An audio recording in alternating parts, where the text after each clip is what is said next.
Hello, my lovely friends. Welcome back in my channel. My friend requested to make a video on clothes. So, here it is the video. तो दोस्तों बढ़ते हैं अपने lesson के तरफ। बहुत सारे स्टूडेंट्स हैं जो क्लॉजेस के ऊपर जो क्वेश्चन आते हैं वो सॉल्व नहीं कर पाते हैं, लेकिन ये वीडियो देखने के बाद आप आसानी से क्लॉजेस के सारे क्वेश्चन हल कर पाएंगे। तो सीखते हैं what is a clause. So दोस्तों, व्हाट इज़ अ क्लॉज? तो क्लॉज क्या होता है? Clause equal to subject plus verb. Clause को हिंदी में हम उपवाक्य भी कहते हैं। क्लॉज में एक सब्जेक्ट होता है, एक कर्ता होता है और वर्ब होता है जैसे क्रियापद। A clause is a group of words that contains at least a subject and a verb. ऐसा शब्दों का संग्रह जिसमें एक कर्ता होता है और एक वर्ब होता है। लेकिन दोस्तों क्लॉज सेंटेंस इसमें फ़र्क क्या है? तो क्लॉज जो होता है उसमें पूरी जानकारी नहीं मिलती है, कंप्लीट थॉट निकल के नहीं आता है। लेकिन सेंटेंस में पूरी जानकारी मिलती है, कंप्लीट थॉट निकल के आता है। हम 2 या 3 क्लॉजेस से सेंटेंस बना सकते हैं। आपको अभी समझ में आया होगा कि क्लॉज और सेंटेंस में फ़र्क क्या है। तो ये सिंपल सेंटेंस है। Simran sings a song, Rohan plays, Meena eat mango. इसमें सब्जेक्ट है और वर्ब है। अभी टाइप्स ऑफ क्लॉजेस देखते हैं दोस्तों। Independent clause and dependent clause. Independent को हम मेन क्लॉज भी बोलते हैं। जो किसी के ऊपर डिपेंड नहीं होता है उसको हम इंडिपेंडेंट कहते हैं। ये आपको तो वर्ड से पता चल गया होगा। और डिपेंडेंट क्लॉज मतलब जो किसी के ऊपर डिपेंडेंट होता है उसे हम डिपेंडेंट क्लॉज कहते हैं। डिपेंडेंट क्लॉज के 3 मुख्य प्रकार है: noun clause, adjective clause and adverb clause. अभी हम देखेंगे इंडिपेंडेंट क्लॉज क्या होता है। Independent clause is a group of words that contains a subject and a verb and express the complete thought. It can stand alone a sentence by itself. Independent clause एक complete sentence होता है दोस्तों, उससे complete thought मिलता है, it makes sense, therefore it is independent clause. वो किसी के ऊपर डिपेंड नहीं होता है। एग्जाम्पल है सैम ईट्स पिज़्ज़ा। इसमें सैम सब्जेक्ट है, ईट्स वर्ब है, पिज़्ज़ा ऑब्जेक्ट है। कोई भी सेंटेंस का फॉर्म होता है that is the subject plus verb plus object. अभी देखते हैं डिपेंडेंट क्लॉज क्या होता है। A dependent clause is not a complete sentence and does not express a complete thought. तो डिपेंडेंट क्लॉज किसी के ऊपर डिपेंड होता है, वो कंप्लीट सेंटेंस नहीं होता है और कंप्लीट थॉट भी नहीं देता है, वो पूरी जानकारी नहीं देता है दोस्तों, उससे हमें पूरी जानकारी नहीं मिलती है।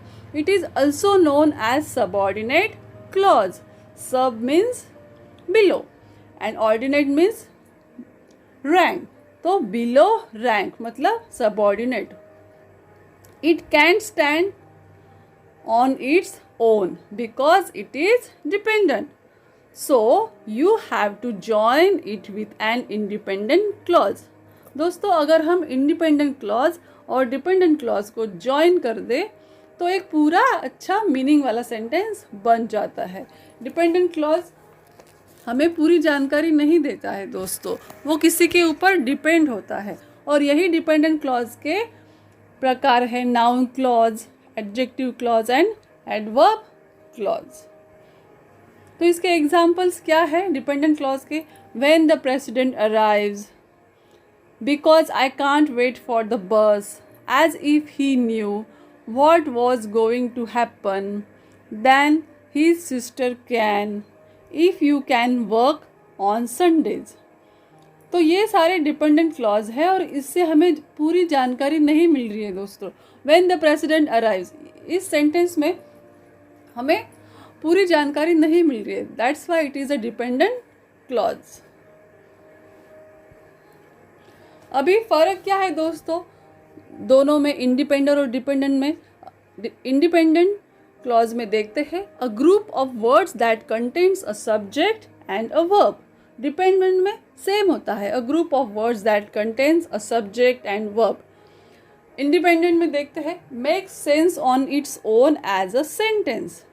Dependent doesn't make sense on its own as a sentence. ये पूरी जानकारी नहीं देता है दोस्तों, डजंट मेक एनी सेंस, और independent make sense. For example यहाँ पे दिया है जेन एट पास्ता, तो यहाँ पे कंप्लीट सेंस आ रहा है, लेकिन बिकॉज शी वॉज हंग्री, यहाँ पे सब्जेक्ट भी है वर्ब भी है, लेकिन कंप्लीट सेंस नहीं आ रहा है।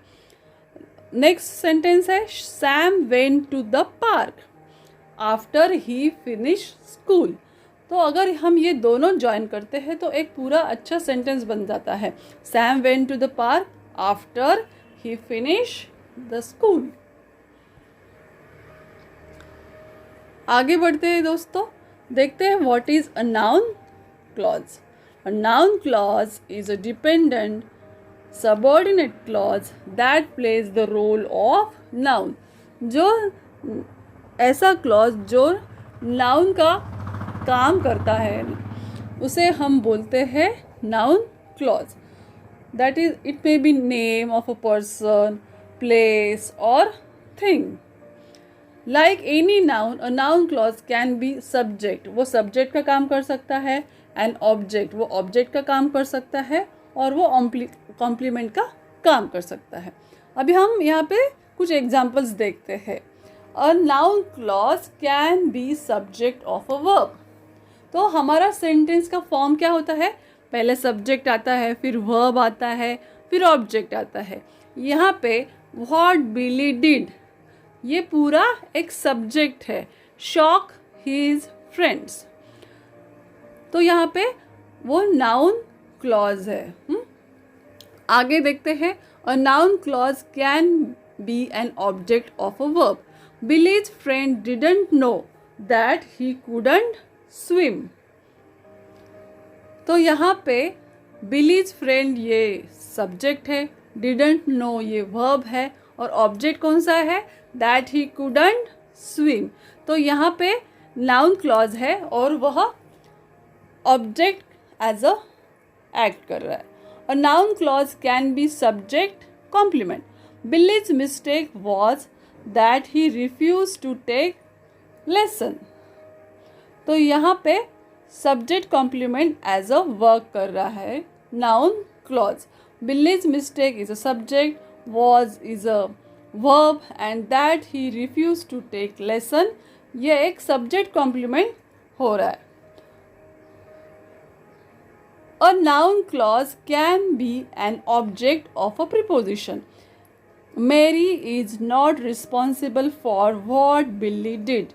अभी यहाँ पे for एक preposition आया है, और what Billy did ये object of preposition है, और ये noun clause है दोस्तों। A noun clause can be an adjective complement. अभी आपको एडजेक्टिव पता है, वो विशेषण होता है, नाउन के बारे में ज़्यादा जानकारी देता है।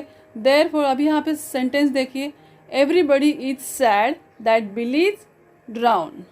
तो यहाँ पे एडजेक्टिव कॉम्प्लीमेंट कौन सा है, दैट बिली ड्रॉन। आपको नाउन क्लॉज कैसे पहचानना है कि आगे आपको व्हाट लगाना है, क्या लगाना है, या इट लगा सकते हैं। इट शॉक हिज फ्रेंड्स, तो ये हो गया noun clause. Belize friends didn't know it, या वो क्या नहीं जानते, व्हाट दे डिडंट नो, तो आप ऐसे नाउन क्लॉज को पहचान सकते हैं। मेरी is not responsible for what, वो क्या नहीं जानती थी, सॉरी वो किसके लिए जिम्मेदार नहीं थी। हाँ, तो ये जो हो गया नाउन क्लॉज के बारे में। आगे और सेंटेंस देखते हैं।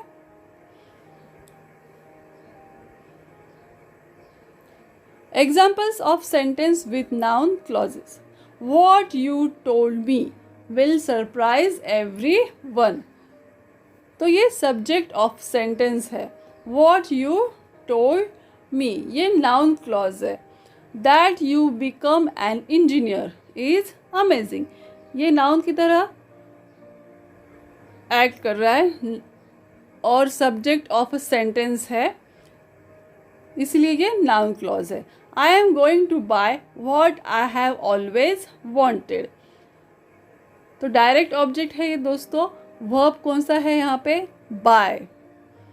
आई will give whoever calls first the ticket, यहाँ पे इनडायरेक्ट ऑब्जेक्ट है whoever calls first and direct object है द टिकट्स, और यहाँ पे नाउन क्लॉज कौन सा है?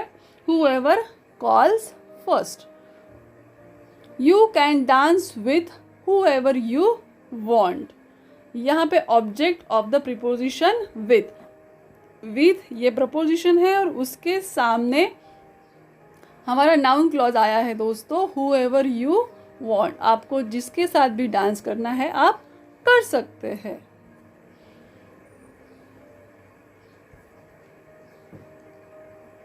Now remember, noun clauses can begin with a question word, if or whether and that। वो noun के बारे में आपको पता चल जाएगा कि ये noun है। कैसे? आपको वो question word होगा, if और whether होगा या that होगा। We know where her parents live, यहाँ पे noun clause है और वो WH से शुरू हुआ है, question word से। I wonder if they will visit us, यहाँ पे नाउन क्लॉज है। I think that they will try to come soon, तो यहाँ पे दैट से शुरू हो रहा है and that they will try to come soon, ये नाउन क्लॉज है। अभी हमारा इंग्लिश स्पीकिंग सेंटेंस का सेक्शन आया दोस्तों, वो देखते हैं। मैंने यहाँ पे एल्स यूज़ किया है सारे वर्ड में, उसके सारे सेंटेंसेस लिए हैं। एवरीथिंग एल्स इज़ ओके, बाकी सब ठीक है, ये हम बोलने के लिए इंग्लिश में बोल सकते हैं everything else is okay. He want something else, मतलब वह कुछ और चाहता था। हु एल्स कैन बी, और कौन हो सकता है, इसके लिए हम यूज़ करेंगे who else can be. What else I can do, मैं और क्या कर सकता हूँ। I think you are wearing someone else shirt, मुझे लगता है कि आपने किसी और की शर्ट पहनी है। ये जो पास्ट सेंटेंस है आप लिख के लीजिए, वो दिन में 2-3 बार दोहराइए, फिर आपको याद हो जाएंगे। तो बाय बाय दोस्तों, मिलते हैं एक नए वीडियो में। नए वीडियो में मैं आपके लिए ला रही हूँ adjective clause and adverb clause. Thank you. Like the video, share it and comment it. In next video I will shout out my subscriber, so be ready for the next video. Thank you.